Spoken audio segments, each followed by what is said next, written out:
Hey everybody, you're listening to Breaking Pita with Z. That's me, Zahra Huber. And I am here today with Shayma Ghaleb. She's an activist in the area, and today we are talking about the France, what is it, the burqa ban? The hijab ban. The France Hijab Ban. The France Hijab Ban, man, the one and only. So did you know actually that France is home to the largest Muslim community in the entire Western world? Oh, I'm not surprised. That's probably why they're doing all that. 4 million people, just over 4 million people, 8% of the nation's total population. That's insane. So the fact that they're like doing a hijab ban in France with this many Muslims is absolutely absurd to me. Yeah, it's ridiculous. I did not even know that fact. I didn't know that they were the largest. I didn't either. While I was doing research, I was actually pretty shocked that that is a statistic. Wow, that's crazy. So let's talk about the ban first and what's involved in it. So this was on the 30th of March, the French Senate voted in favor of what's called the separatism bill. Legislation, which it needs to be passed by the France's National Assembly, would ban girls under 18 from wearing the hijab in public. Yes. That blew my mind. So basically they're taking children's rights. Yes. So it's not even, it's women's rights. Children's women's rights. Let's focus on the gender of these women. And I mean, we're definitely going to touch base on this, but we already know France is one of the most liberated countries on the face of this earth, where they're the first people to liberate homosexuality. They were the first people to liberate women's rights. They were doing all of this stuff. So just pay attention to the irony that we're talking about. I just we want to like focus on that one because it's just ridiculous. And so I know this triggered something called hands off my hijab. And I love that, hands off my hijab.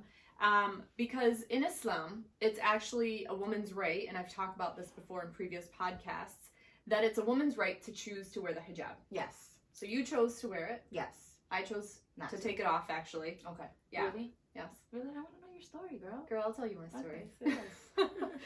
And then not just that, but mothers cannot accompany their kids on school trips with the hijab. Yes. There's a few of them. Yes. Yeah. There's like, I know there's banning the hijab for girls under the age of 18. That's number one. Yep. Then it was the extension of the hijab ban to the university level. So you are not allowed to wear hijab if you go to university.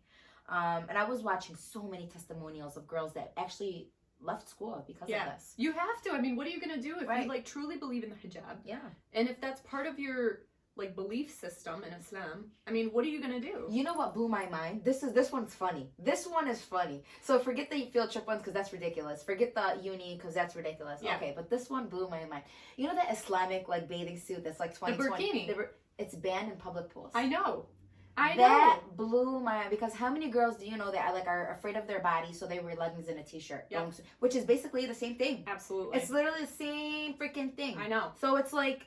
But the fact that it has a specific label of burkini. We're not allowed. Absolutely. So this is actually not the first time. I mean, France in 2011 became the first country to ban women from wearing niqab or the veil outside their homes. So no niqab at all. Right. And then again, this is something that still needs to be passed. So this is just the Senate voting in favor of it. But before that, French law banned any ostentatious religious symbols in schools, including the hijab, oversized crosses, and kippahs, which I don't know if I completely like believe that they wanted to include all of those. I bet you they did just to... And I bet you those communities are not attacked. Yeah. For sure not.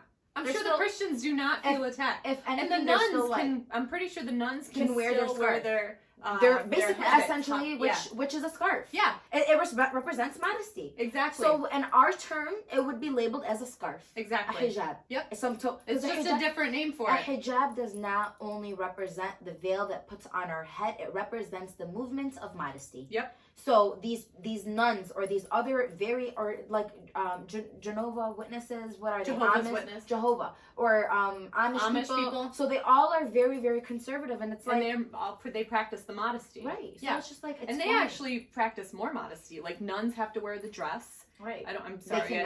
They cannot wear anything besides those colors. Right. It has to be very bland. Yep. And it's just like. But that's okay. That's actually honored in their community rather. And France is known to be a very, very religious-based place for the Catholics. So it's like that is like basically what we would call like respected upon. Yeah. Okay. And it's funny that the same type of value that the women do in our faith that gets represented as like a hate community. And I could somewhat see where it's coming from, because like if you ask me, why would somebody ban the burqa, let alone the hijab? Yeah. Because of like the whole like terrorism, Taliban, Afghani, a whole thing, and how they used to make all of the women wear. It was part of the actual, like if you wanted to go outside, you had to cover because of the Taliban running that whole. Like I get it. Like they don't want to like reference that to anything to do with like rational Islam, which is totally understandable. But that's not what these ladies are doing it for. And you need to understand. You need to stop being ignorant and actually understand what the religion represents. Yes. Because what they're doing, they're literally just doing it out of the sole purpose of modesty. That's it. Yep. And just like, it's not oppression, which I'm sure in some cases it may be. Right. You know, but in some cases it may be. But the realm of the hijab is not to oppress. Right. It is a woman's choice. I was watching testimonials where girls were saying like, this was my comfort. Like, how are you going to take away? I don't want to do my hair. I don't want to have to show my skin. Like, you're literally taking away something that makes me comfortable. Yes. Like on a comfort level. Yes. So now you're taking away somebody's comfort, like to be comfortable. Yeah. Like, and like, going back to whether you believe that a Muslim should wear a scarf or not, like that's up to you at the end of the day. Like the Quran literally says to represent modesty. You know, to cover your chest. To cover your chest. Bosom. And I literally have the ayah right here, just so we don't have the haters coming on. It says, and say to the believing women that they should lower their gaze and guard their modesty, that they shouldn't not display their beauty and ornaments except what must ordinary appear. Therefore, that they should draw their veils over their bosoms and not display their beauty. Yes. So to some people, that means wearing a hijab. To some people, that means just covering their ass and tits. Yes. But to other people, it means whatever it means, and you can't deliberate that. That's not for you. No. It's not. And it's wild. It's wild that France. The government. It blows my mind. And so they said, while debating this bill, senators called for the prohibition in the public space of any conspicuous religious sign by minors and of any dress or clothing which would signify inferiority of women over men. Wow.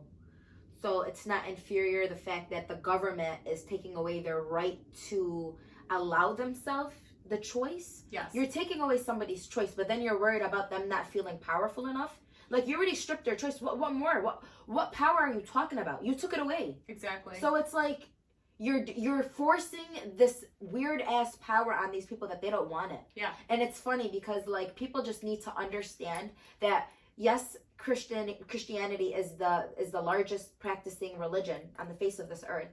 However, Islam is the fastest growing religion. Yep. And that's a fact. You can't it's a fact. Like we can sit here and we can argue, but it's a fact. Just Google it. Absolutely. You know? Yep. So, and it's funny because now that you said France, like now of course. But you want to know what's crazy? All the testimonials that I was listening, the burqa community is no more than 2,500 girls. It's so small. It's so small. So why? Why are you attacking not even something that allows 5,000? So if you ask anybody to still get $1, you won't even make $5,000. Yeah. Like, that's more money than people make in a freaking week that we know. Yeah. You know what I mean? Yeah. So it's like, why are you tripping over a population that doesn't even, like, it wouldn't even make a city? And this is hijab too, like, and it's just a scarf because I'm sure a lot of these women wear pants, jeans, shirts, and then just put the hijab on their hair. Hey, that's it. It's not like they're like wearing the whole, which wouldn't matter either. Sorry, forget all this shit. Forget all this shit, man. Let's get really raw.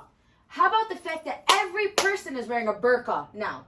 Yeah. Let's talk about that. Let's talk about how masks are mandatory, but burqas, it covers your face. It's a form of a mask, if you will. Like if you literally Google what a burqa is, it's going to say some in the definition mask. Yeah. So why are you tripping on them covering their face, on them not spreading the virus? Yeah. Isn't that crazy? Like...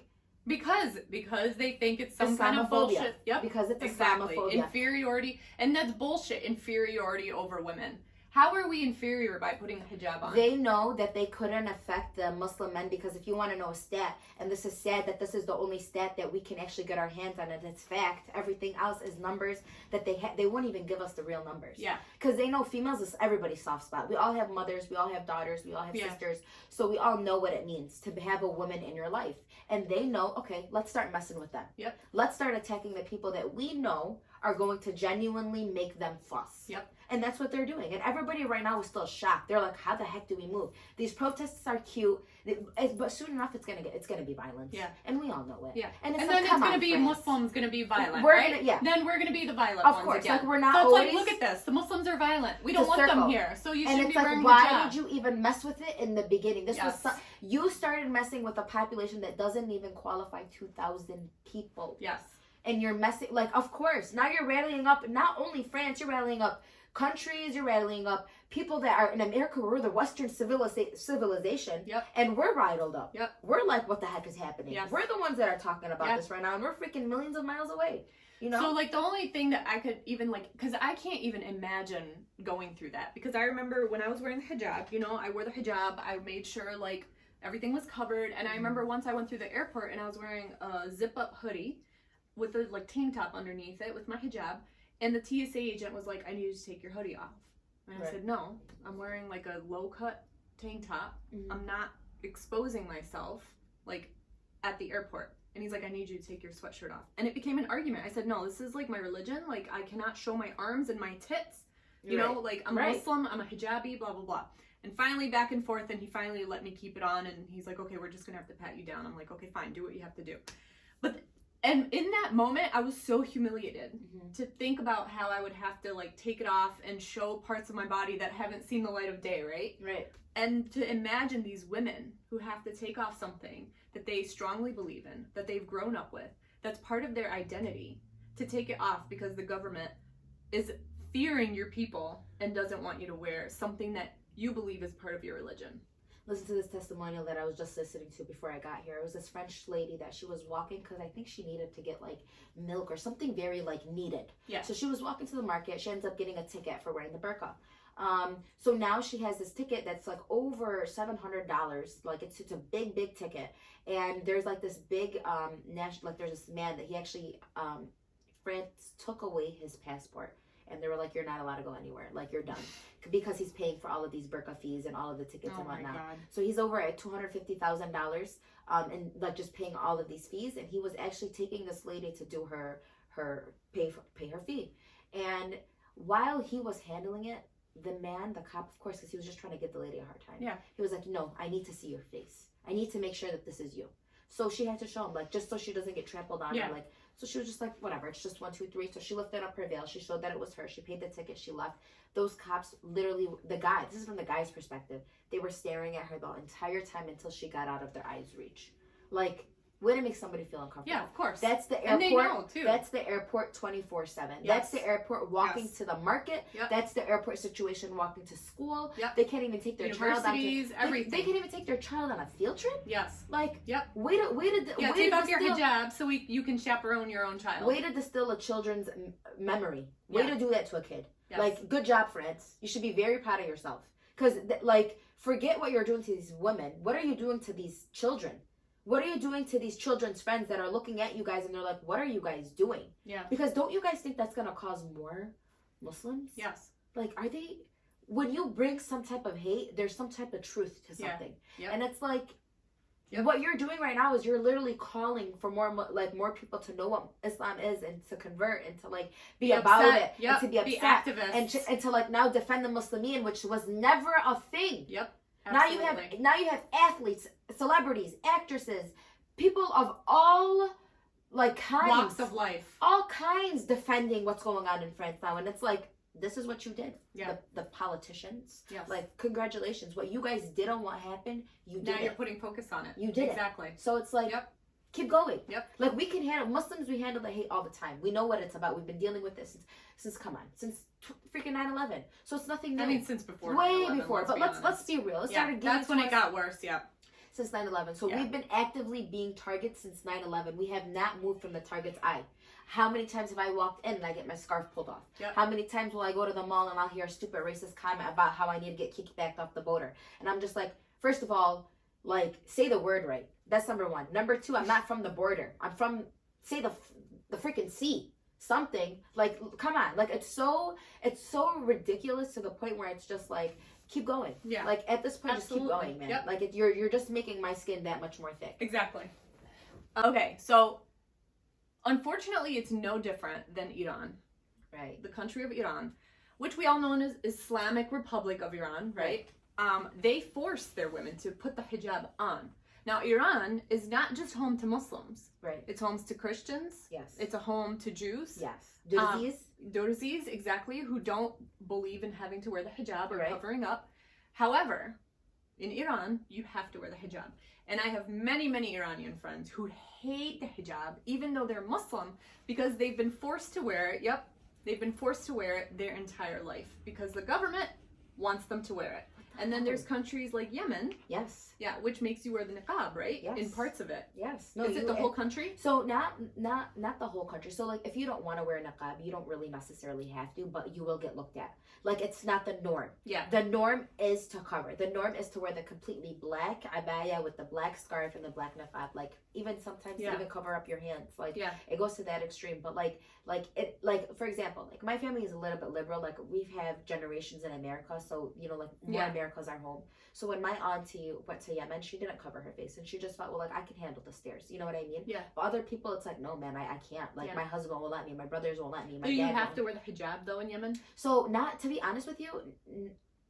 Yes and no. I want to say when you're more north, it's more like expected of you, but the more southern you go, remember we got colonized by the Brits, so like so it's not like Iran. Basically. No, it's not like. So I think Iran and then Afghanistan too. No, Afghanistan is like a must, and you have to wear the burqa in a lot of cases too. Which is where I think all of these countries are like getting their like misinformation from. Because you know what's crazy? Right after France, and I could just tell you just on my little history that I know of, just colonizing, coming to America and whatnot. I have a big family that went to the Brits, like they were in Britain, and then I have a lot of family in Belgium. And Belgium was the second country right after France to do that ban as well. So it's just like, it's crazy. So I look at my family that's there and I'm just like, I wonder if they wear scarves. Like it's just like I wonder how their life is now because of this whole ban now. Like how are they able, like I know they have kids. Like what are they doing? And I know they have girl kids. Like what are they doing? Like I feel so bad for them. I know. But yeah, so I feel like, you know, forcing it in Iran I don't think it's as bad since it's an Islamic Republic of Iran, you know, like, and it's supposed to be a Muslim country, but I'm completely against that. Oh, 100%. Completely against having to wear the hijab, forcing the hijab. That's oppression. Who don't believe it. That is oppression. That's oppression right there. Exactly. Whether you want to believe it or not, if you force something on somebody, that's oppression. And you're turning them away from the religion. Like, just like France. France, what they're doing is they're making people come to them because they're saying, no, you can't do this. Iran is saying, no, you have to do this. So now you're getting numbers of Iranians that are now taking the Christian faith. They're just taking a faith or just don't even believe in God. Yeah. Don't even believe in God because of what they're doing. Yeah. They're just like, F this. If this is what God is, if this is what religion is, I don't want nothing to do with it. Yes. And it's like you're doing that to your people. You guys need to realize that. And it's sad because once they get a grip on it, and what's crazy is all they have to do is look at the surrounding countries that are around them, that their leaders actually let their people have a voice. Yes. Like Turkey, man. I don't even want to hear any political perspective. You just have to look at how the government treats their people. That's it. That's it. Yep. I don't want to hear about if you don't like the government or if you like them. I don't care. Just look at how the people are treated. Yes. Indonesia. Look at how the people are treated. Yep. Like these are Muslim countries. Malaysia. Look at how the people are treated. These are all Muslim countries. Jordan, all of the Balad al-Sham, all of them. Syria, Palestine, Lebanon. All of these countries are unfortunately getting bombed right now. So where are they going? To Jordan. Jordan has an outsource. You can't find work in Jordan right now. So it's like, come on. Like you need to look at the countries that are doing something right, that are literally in arm's reach from you. Yes. And learn. Yes. Stop trying to be like America. We're not it. No. We're not it. And like, I mean, for France, I mean, you're supposed to be basically where all these European countries are very liberal, right? Crazy. You're supposed to let, you know, people practice what they need to practice. And yet France is kind of like, no thanks, never mind. It just blows my mind because it's like, this is France. This is like one of the big, it's like, do you guys want the whole world to make you guys a laughing stock? Like how we were the laughing stock from 2016 to 2020? Like we were even though like, let's not even go political, but like, we were the laughing stock. Everybody had something to say about America during those 4 years. And it's like, France, that was not cool. What America went through wasn't cool, man. We went from being the most powerful country. Now everybody looks at us like a joke. Yeah. Nobody wants to be here anymore. You know, and it's just like, come on, France. Like, why do you want your people? And you guys' government is A1. So why are you guys trying to make your people actively against you? Exactly. And it's like, okay, the Muslims are one people, but what about the people that just have a heart? Yeah. You know? What about people that just care? Yeah. What about those people that you're stemming away from you, that they don't want nothing to do with you now? Yeah. So it's like, come on, you guys are asking for violence. And it's like, you guys need to wake up. Have you ever been to France? I've been to Germany. That was the closest. Yeah. That was the so closest. I've been to France. I went to France as a kid, and we went as a Muslim school group. Oh, wow. Which was terrible. We got pepper sprayed. We got told to go back to our country. Wow. We got robbed. I mean, the way that we were treated as Muslims were absolutely disgusting. Wow. And it's sad because every time I talk to people, they're like, France and Paris and everything is so beautiful there. And I'm like, I want to go back because I want to cover up those memories. But it's like hearing these stories and hearing things like this where the government wants to ban the hijab. It's like, why would I want to go? There? Yeah, why would you? Why would I go support the government? Right. When there's a billion other countries that have the same vibe, you just gotta look. You know what I mean? And they don't care. They just leave people alone. Yeah. And it's like, come on, what we're asking for again, and I know we touch about this all the time, especially like just when we talk. We always just talk about literally basic human decency. That's all we're asking for, man. We're just asking for our decency. We're just asking for our rights. We're not asking you to freaking change the world. We're not asking you to cure cancer, which would be great. But we're asking you for our basic human rights. Yeah. We're not asking for much. Exactly. And it's like, come on. Like, what more do we need? How much more do we just went through a freaking pandemic. Yeah. A global pandemic. And this is what you're worried about. So imagine the girl that wears the burqa that lost her dad 2 months ago because of COVID. Yeah. Like, what the F are you doing? Like, you're literally tearing this girl apart. Her suicide is going to be on your hands. Yeah. Whether you're going to take that judgment, whether you want to or not. Yeah. So it's like, come on, wake it up. We're 2021. We're not trying to go back. We're just trying to move forward. Exactly. Why are you doing stuff that's back like segregation and slavery? Yeah, and Islam is like a popular religion. It's one of the big 3 religions. Right? It's not like we're like some little like cult thing that they're trying to stop. I mean, this is one of the biggest religions in the world. And yet they're trying to like just basically put the kibosh on us. Especially in that side of the world. Yes. Like especially on that side of the world. Yep. How close is that side to the Middle East? Like they transport to them all the freaking time. Everything that I touched had made in France, made in France overseas. Yeah. So it's like you want them to start cutting businesses, start making political moves and stuff like that. And I mean, yeah, you're gonna get a few. I know Syria put a ban on like teachers and stuff that they can't wear the burqa or some type of like mask in the classroom. And it's just like you're making these people either choose to be with you or against you, and either one isn't right. So you're making people choose to be either evil or not evil, like publicly. And why can't you just respect the silence? Like, I don't want to know if a country's really evil or not. I don't want to know that. Just keep it quiet. Keep that between you and yours, you know? And if it so happens that it gets out, man, expect it. Expect the hate. Expect the backlash. We just, come on. Like, did you not just see what happened to America? Like, if the Capitol got run, we ran down the Capitol. Like, the people did that, man. Whether you accept that or not, the people, the citizens, your fellow citizens did that. That's huge. So what is that telling all of these other countries that are in the whole freedom and developed and like all of these other developed countries? What does it tell them? Yeah. It tells them do what you want. Violence. So the French government, you are telling your people to get violent. Yeah. And it's scary. Yeah. It's really, really scary that the government is promoting violence. Yeah. It's, if you think about it from that aspect, like, that's what it is. They're promoting violence. So I guess we'll just have to wait and see. I know that a lot of people are saying that because of all the global outrage that it won't be approved, but I guess we'll see what happens. So it's definitely going to get approved. Let's forget that they're still white, man. They still get to do what they want at the end of the day. Like, it's still white supremacy. White privilege. It's 100%, man. It's going to get approved, and it's going to be like, what the heck? And I hope it's one of those things that it's just not implemented. Yeah.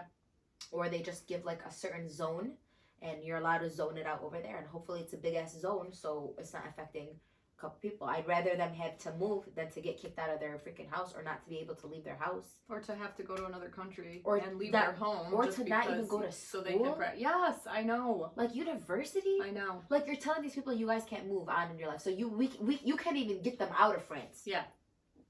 That's weird. That's so weird to me, man. That's so weird.